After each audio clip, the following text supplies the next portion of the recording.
You got a real problem with diversity. Well, that also feeds into the immigration chapter as well. What's the problem with diversity? Why is that a bad thing? Well, I let Professor Robert Putnam speak. This is a Harvard professor of sociology, and he did a survey back in 2001. And some of you may have heard of Robert Putnam. He's a very highly respected scholar in his field. He wrote a book called Bowling Alone, back in the 90s. And it developed his main idea, which is of social capital. You know, economists talk about physical capital, which is goods and money and so on, and intellectual capital. And Putnam talks about social capital. Social capital is the value added to a society or to a community of social networks of all kinds. You know, Boy Scout troops and churches and carpools, ordinary friendships, every kind of voluntary social network. That all adds up to social capital. And he says, what I think is right, and I think we'd all agree, that social capital is a good thing. It's a good thing for a society to have lots of social capital. And he wrote this book, Bowling Alone, where he lamented the loss of social capital in America over the last quarter of the 20th century.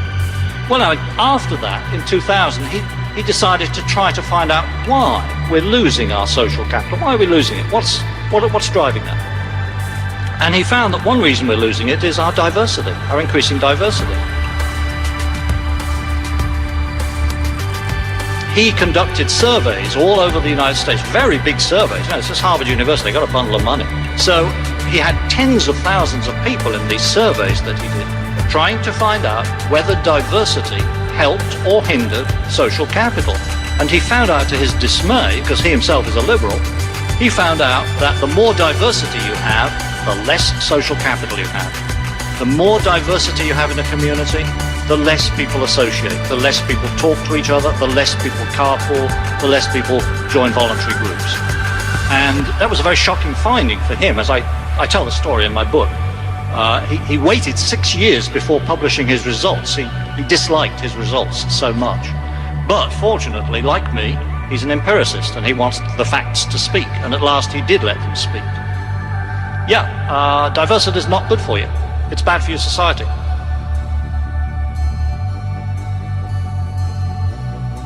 So we have this issue that diversity is not very good for your society, A, and B, that the United States always has been diverse and it can't not be diverse. We should struggle with the diversity the nation was born with, but we're fools to make it worse. And we're fools to think that it's a positive and to pretend to ourselves that it's a positive. It's an obstacle to be overcome. It's not a positive. It's nothing to say. We can't avoid it, but we shouldn't make it worse. The present territory of the 48 states at the founding was about 62% white European, about 22% Native American, and about 16% African American. The great wave of immigration in the late 19th century, early 20th century, mainly just made America whiter. So that the 1950 census, in the 1950 census, America was essentially 90% white, 10% black, and a rounding error of other. So that's the diversity we had in 1950.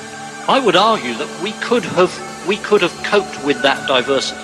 We could have stayed one nation. We could have overcome the problems that we had in 1950 between black and white.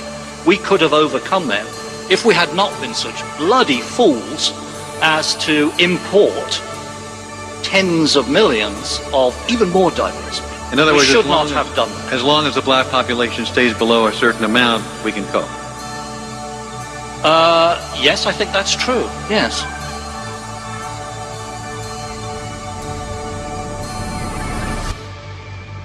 You know, that's very Pat Buchanan-esque, for example, isn't it? I like Pat Buchanan. He's a good guy. Right. Yeah, what's wrong with it?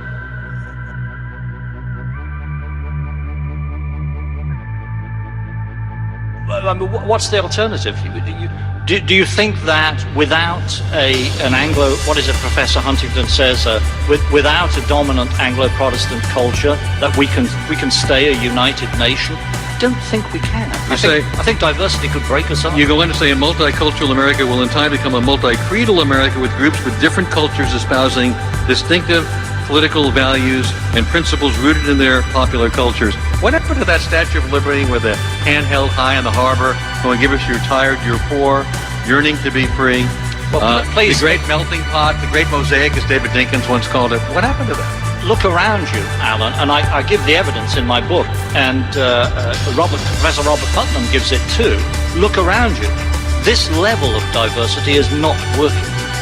I think my private guess is that a nation probably can't hold itself together indefinitely without a majority culture of less than about 85%. I think about 10-15% is as much diversity as a nation can handle. And I think if you look around the world, and if you look at the examples from all around the world that I give in my book, I think they bear that out.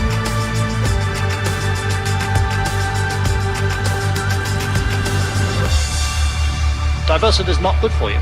It's bad for your society. It's sad, but it's true. And if it's true, I want to say it.